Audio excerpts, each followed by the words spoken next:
A minute 29 left in this game between the Eagles and the Texans. The Cowboys won their game early against the Bucs, so they've clinched the NFC East. They are division champions, and they will host a playoff game.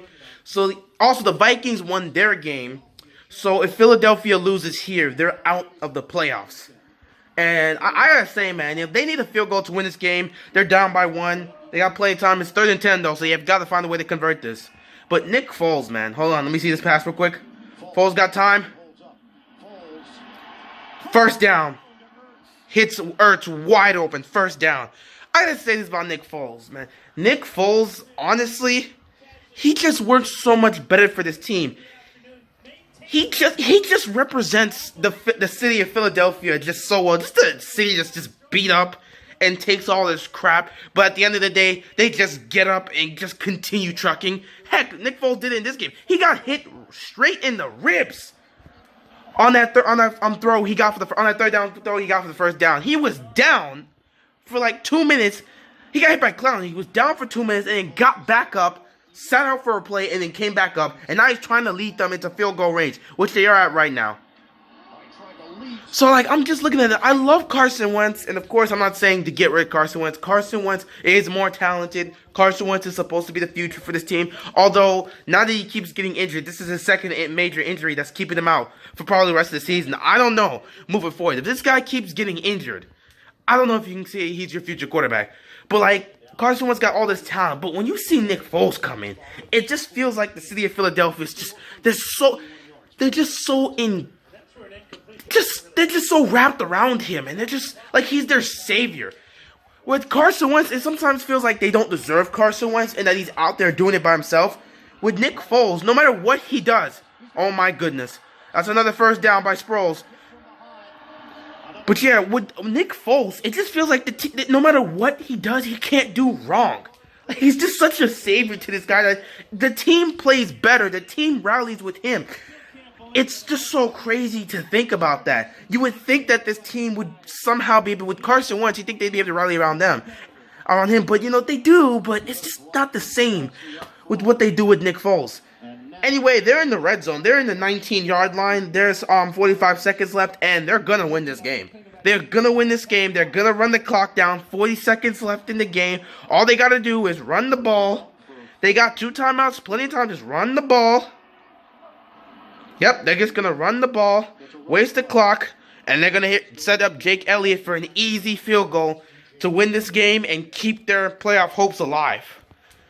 But yeah, Nick Foles, I'm kind of joking, but, you know, I don't know. If Nick Foles finds a way to get this team into the playoffs, and they find a way to get back to the Super Bowl this year and win under Nick Foles, then I feel like you got to say Nick Foles is a Hall of Famer, because we have never seen any quarterback do that.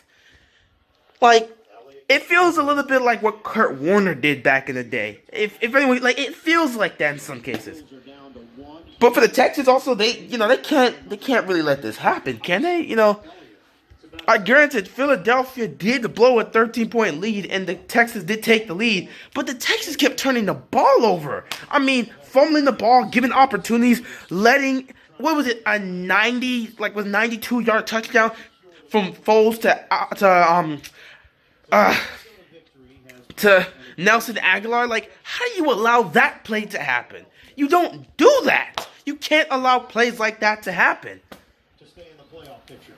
But anyway, 2nd and 10. Houston called the timeout, of course.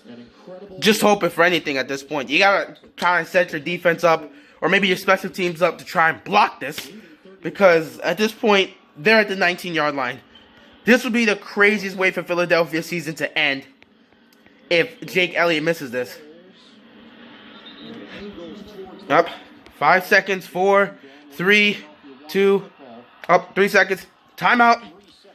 This is for the game. This is for the game. No matter what happens here, this is for the game. Jake Elliott, come out here, make that kick, and keep Philadelphia's playoff hopes alive. I was quite surprised by how the Texans just, were being so careless with the ball in the second half. Like, they give Philadelphia way too many opportunities. The defense just did not show up in the second half for the Texans, and they put themselves in the position. However, in the fourth quarter, they started making some plays, started making some stops, and Houston came back and was able to take that lead. They were down 13. They got back and took the lead. But now, with time left on the clock, Nick Foles has guided them within his own 10-yard line, within his own goal line. He guides them down the field into the red zone here. And with 3 seconds left for a 35-yard field goal, let's see if Jake Elliott can hit it. Of course, they're going to call a timeout. Houston, you got to call a timeout. You got to try and set something up. I don't know, man, but... Man, if I'm Bill O'Brien, how do you feel about this? How do you feel about your team being down by 13 to this Eagles team, fighting back to take the lead, only to lose on the last-second field goal because your defense could not stop them when you had them backed up within their own goal line? That's rough. That's rough. And the Texans, losing this game is really going to be hard. They're going to lose it, because the Patriots are going to win their game. I think they won in that. No, they had like 3 minutes left when I was looking. They definitely won that. But the Patriots are going to win, so now you're going to risk losing the 2 seed. And the Colts also won. Here we go. Jake Elliott kicks it. Obvious, perfect. And the Eagles will win this game. They will stay alive for the playoffs. And it's not over for them. They may not be winning the division, but they have got a chance to make it to the playoffs. The Texans, however, will drop to 10-5. I can't believe it. The 2 seed, they're just going to give it up. The Patriots are probably going to get the 2 seed now. And not to mention, the Colts and the Titans are 9-6. So let's assume if the Texans lose again next week at 10-6, at the end of the day, either the Colts at the end of the day, it's either the Colts or the Titans who could probably take. I don't know if the Colts and Titans can win the division at this point, but because the Texans failed to clinch today, the division's still open. What are you going to do? Anyway, well done to the Eagles. You're still alive. You still got a chance. And you go into Week 17 with hope to get back under Nick Foles. Let's see what this team can do.